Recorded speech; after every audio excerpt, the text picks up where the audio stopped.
Je ne suis pas de ceux qui prêchent un évangile de malheur.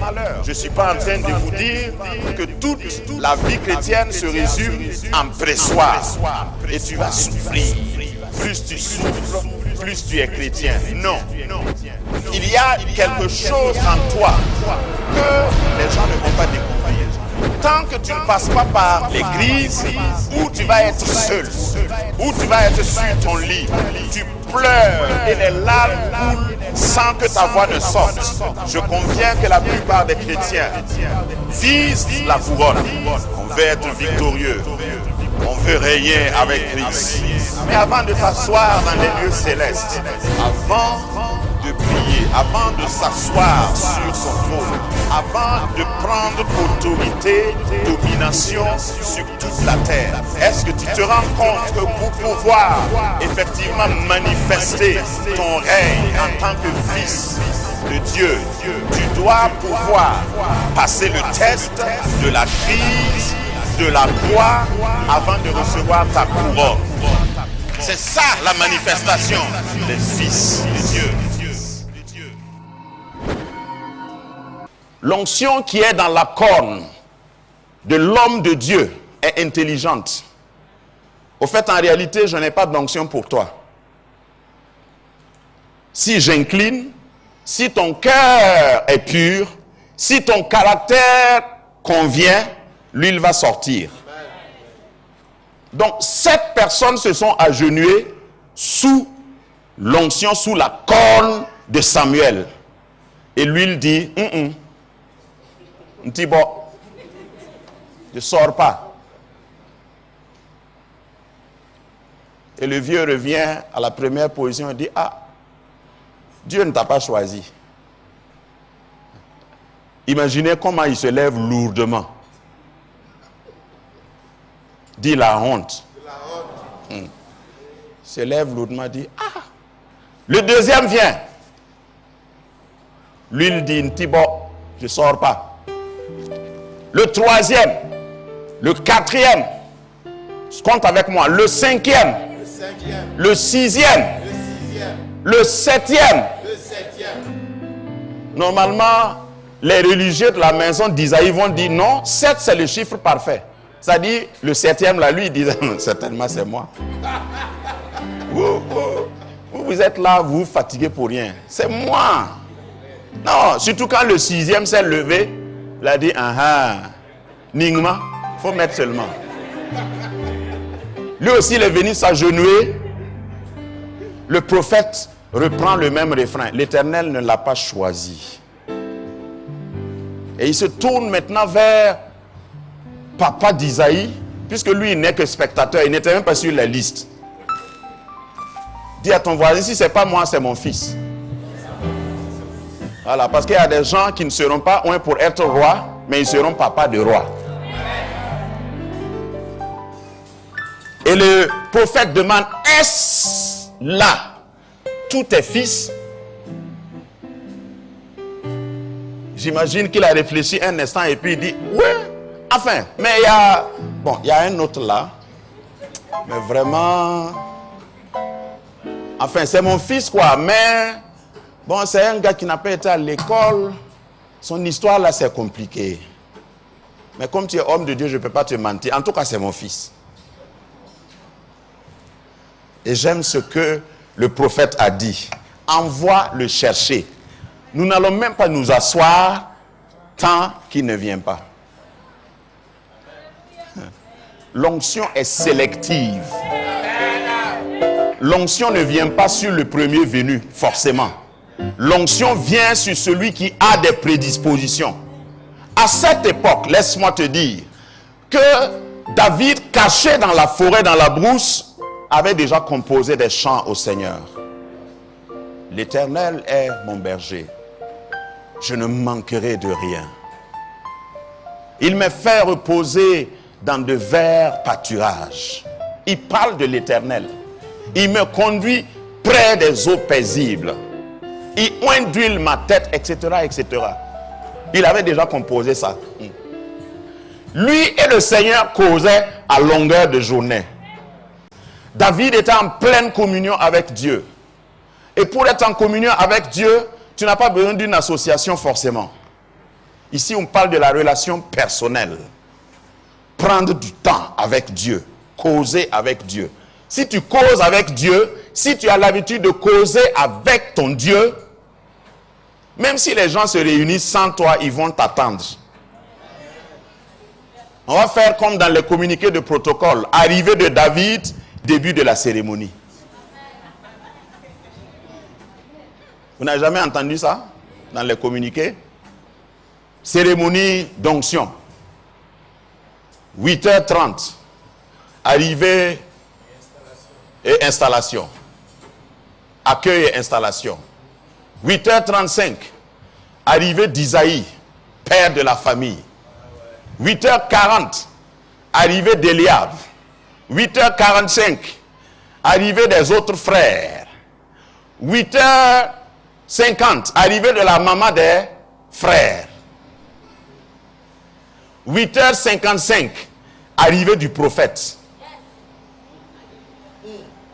9h. Qui arrive?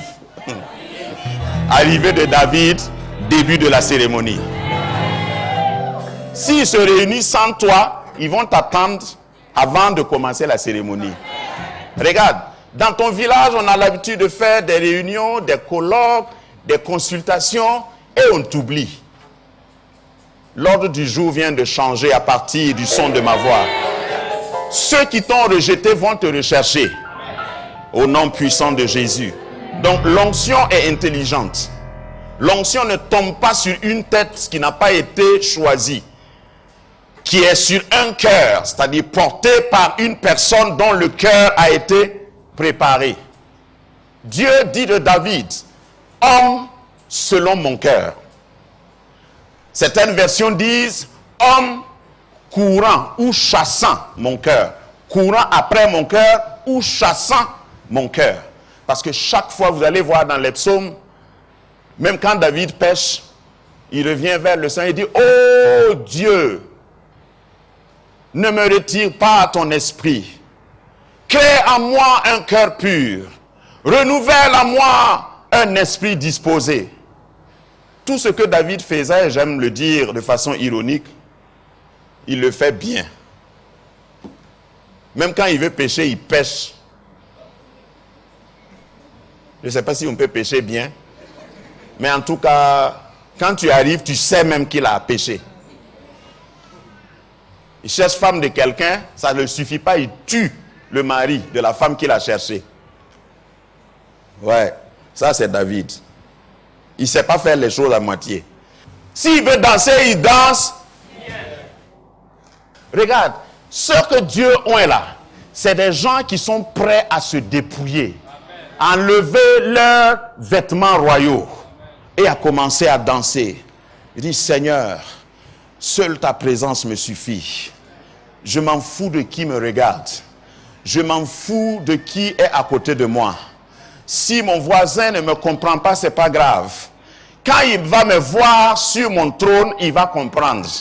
Il va se rappeler de ce jour où j'étais dans ta maison et je faisais comme un fou. J'étais en train de te louer.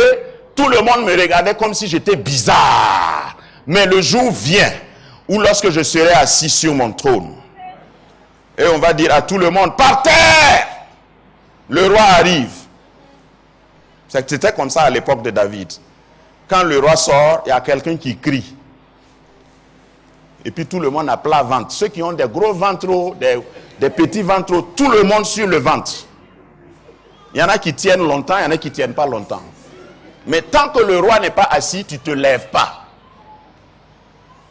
Ceux qui t'ont méprisé vont être obligés de te regarder t'installer sur ton trône. L'onction est intelligente. Donc c'est de cette onction-là qu'on parle qui brise le joug. L'onction, c'est quoi en termes simples? Aujourd'hui, si je dois prendre une analogie très très simple et pratique, l'onction, c'est ce qui représente le carburant dans ton moteur. Quel que soit le prix de ta voiture, je veux dire, quel que soit ton don, parce que le don est différent de l'onction. Amen. Mais ça, c'est tout un autre enseignement. Si vous suivez les enseignements de jeudi, vous pourrez comprendre. Tu peux avoir un don, un talent, et il y a des gens qui ont des talents, par exemple, qui chantent bien.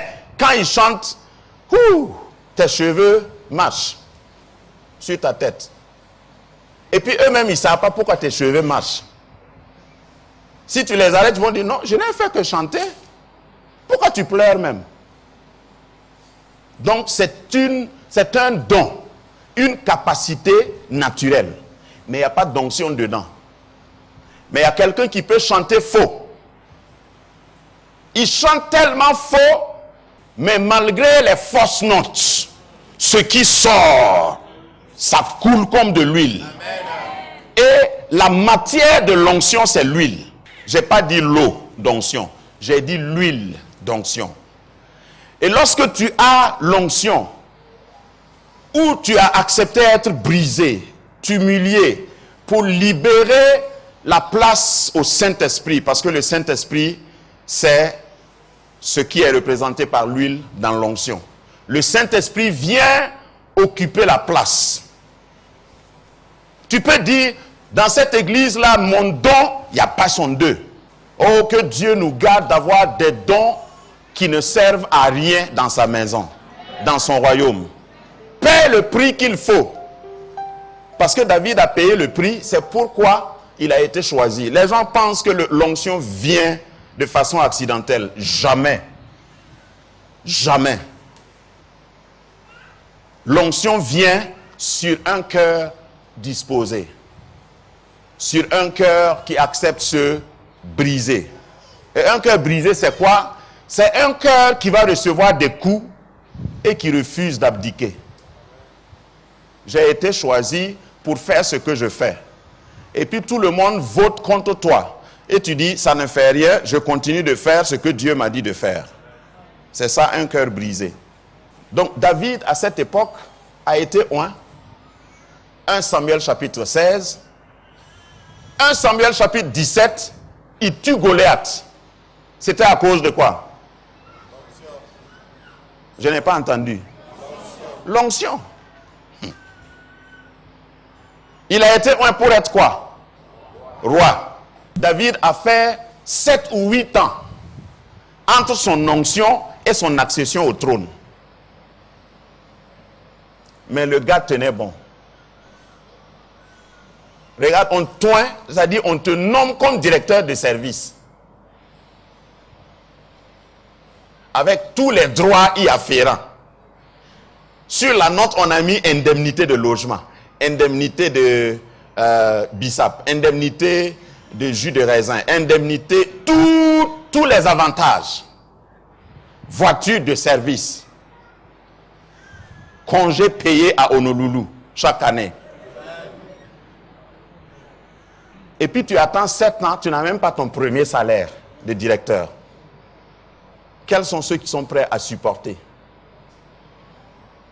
Et il est resté dans les cavernes d'Adullam. Oh, je sens ça. Dans les cavernes d'Adullam, dans l'isolation, dans l'oubli complet.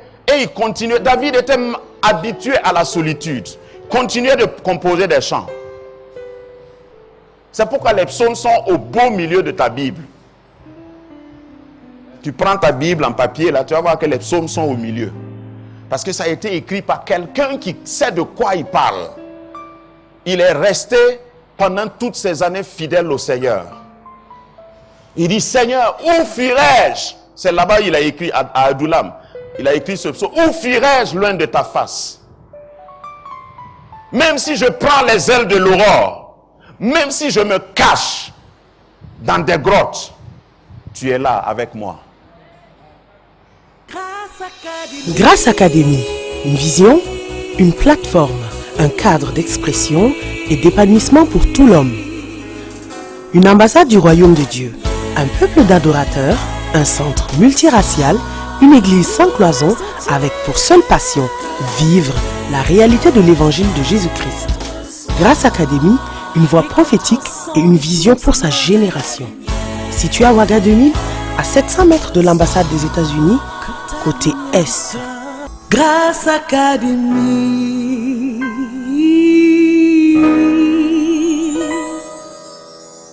Il dit, Seigneur, où fuirai-je? C'est là-bas il a écrit à Adoulam. Il a écrit ce psaume. Où fuirai-je loin de ta face? Même si je prends les ailes de l'aurore, même si je me cache dans des grottes, tu es là avec moi. Et il dit, je ne m'éloignerai pas de ta présence. Plusieurs psaumes il a écrit, il dit, par exemple, la joie de ta maison, le zèle de ta maison me dévore. Je demande une chose à l'Éternel, c'est que j'aimerais habiter dans sa maison jusqu'à la fin de mes jours. Le bonheur et la grâce m'accompagneront et j'habiterai dans la maison de l'Éternel jusqu'à la fin de mes jours. Malgré cette attente, il y a des gens, s'ils attendent 12 mois, une prophétie, je n'ai même pas dit une onction, hein, une prophétie, et puis ça ne s'accomplit pas. Il commence à manquer les cultes. Il commence à dire, non, si c'est comme ça, si Dieu ne veut pas me donner là, il n'a qu'à laisser. C'est quoi même? On prie, depuis 12 mois je prie, ça, rien ne change. Moi je ne viens même plus. Si c'est prière là, on a assez prié. David t'attend au ciel pour te contredire. Il y a des gens qui ont été contrariés, qui ont été humiliés à cause de l'onction qui est sur eux. Parce que David dérangeait. Saül est resté encore 7 années supplémentaires après sa déchéance. S'agrippait au trône, il dit je ne bouge pas. Ça c'est Saül. Dieu dit c'est fini. Il dit même à son prophète, regarde Dieu qui parle à Samuel, il dit arrête de pleurer sur lui. Je l'ai déjà résisté, fini, il est périmé. Je te dis, le gars là, il n'est plus dans mon registre. Ça m'enseigne quelque chose. Si vous êtes effacé du registre de Dieu, un homme de Dieu ne peut plus prier pour vous. Dis Seigneur, aide-moi. Tu peux aller déposer une grosse offrande. Dis pasteur, je suis venu. Souviens-toi de moi dans tes prières. Parce que je traverse des crises. Quand c'est comme ça, là, on change la voix. Alors soutiens-moi dans la prière. Et puis, les malheureux pasteurs que nous sommes souvent, oh Seigneur, aide le frère. Viens à son secours. Oh, étends ta main. Tu vois comment son cœur est attaché à ton œuvre. Tu regardes cette offrande, Seigneur.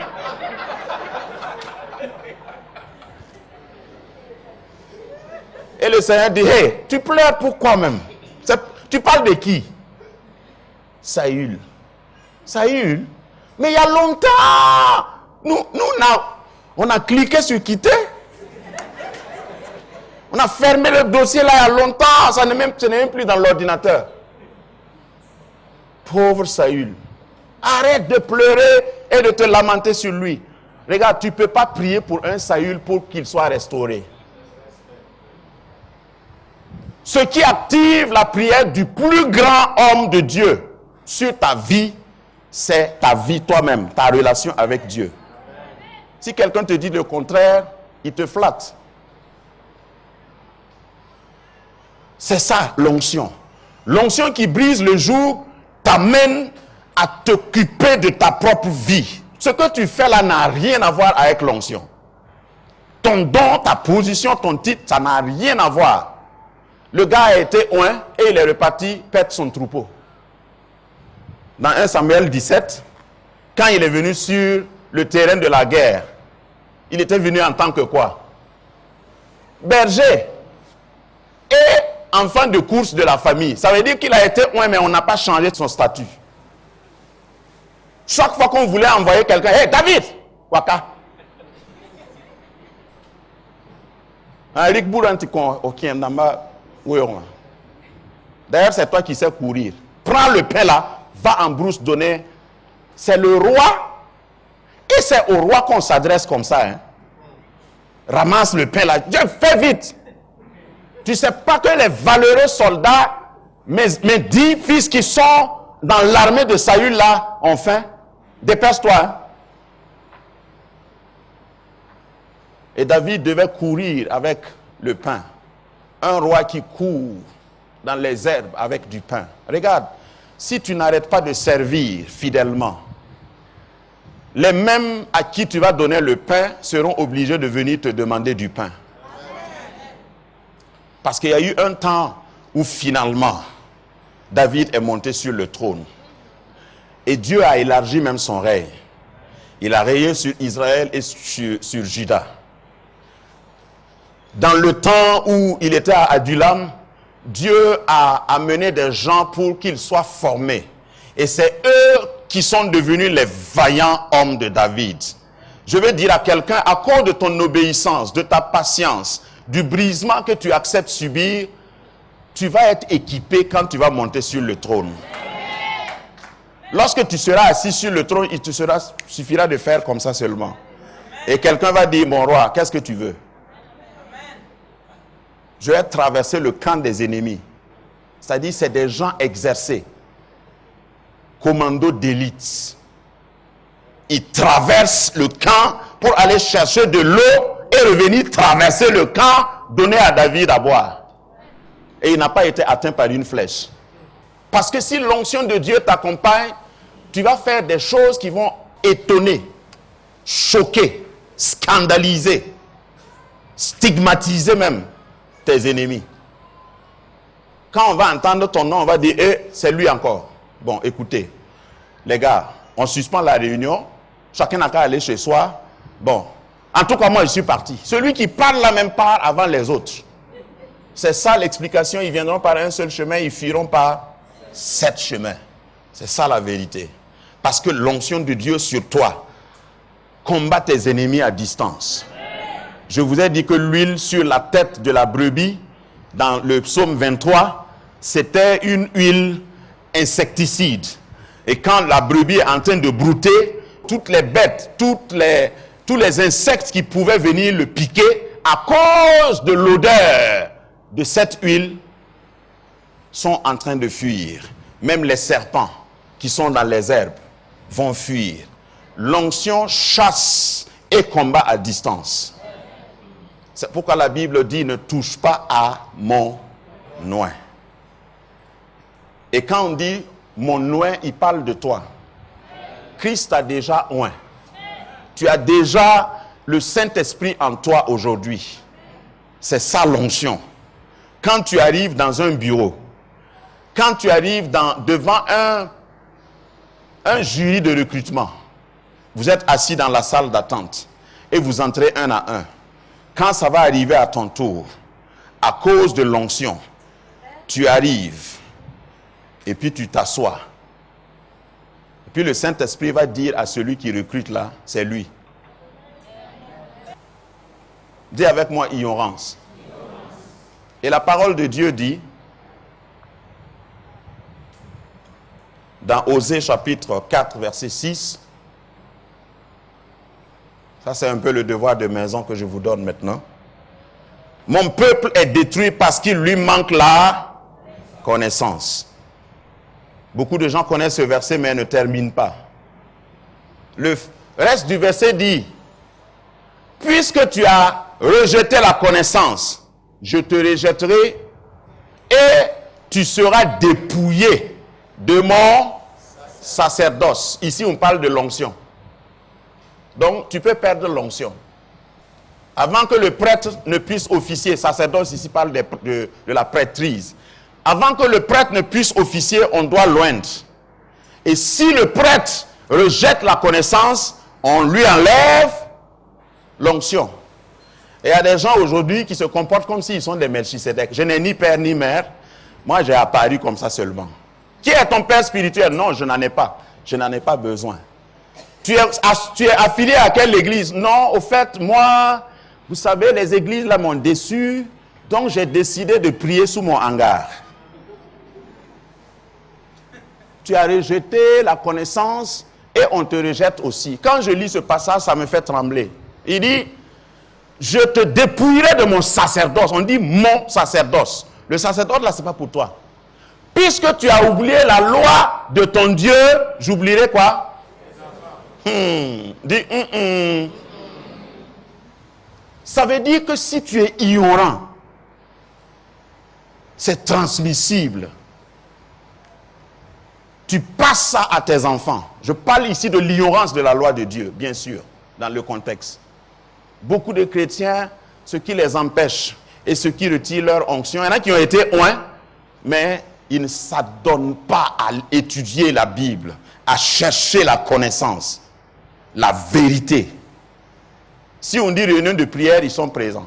Ça, en tout cas, on n'a pas besoin de... Non, il y a un nouveau prophète qui est venu là. Hein, tu ne le connais pas?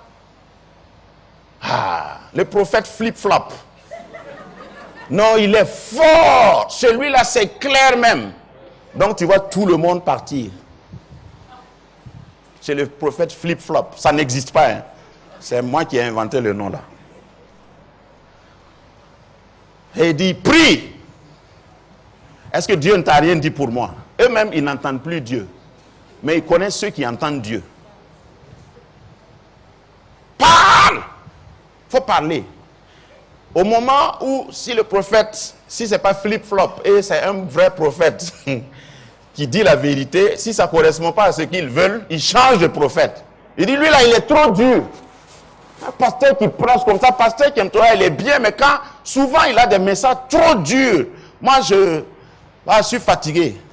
Je vais aller dans le ministère Salut de Dieu international par Jésus-Christ et ses frères.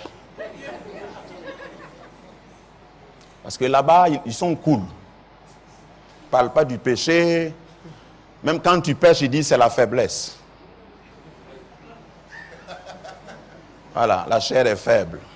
La Bible même dit que la chair est faible. Ce n'est pas ça qui va altérer la parole de Dieu. Le péché reste le péché. Hier, aujourd'hui et éternellement. L'âme qui pêche, c'est celle qui mourra. La Bible ne varie pas. Donc il faut te revêtir de ton onction en tout temps. Au fait, on ne va pas cesser de t'appeler prêtre, mais on t'aura retiré le sacerdoce. Ton nom sera toujours chrétien, mais tu n'as plus l'onction. L'onction t'a été retirée depuis longtemps. Les démons même sont au courant de ça. Donc c'est eux-mêmes qui t'accompagnent. Ils jouent la musique et toi tu danses. Tu t'appelles toujours prêtre. Tu t'appelles toujours serviteur du Très-Haut. Ça, c'est devant les hommes. Mais tu ne peux pas blaguer Dieu. Et tous ceux à qui tu te confies pour qu'ils prient, Dieu les traite comme Samuel. Hey, arrête-toi de pleurer à cause de lui là. Mais nous, c'est fini là. Ça me renseigne que si ton nom n'est pas reconnu au ciel, souvent, quand on prie pour toi, le ciel n'est pas au courant.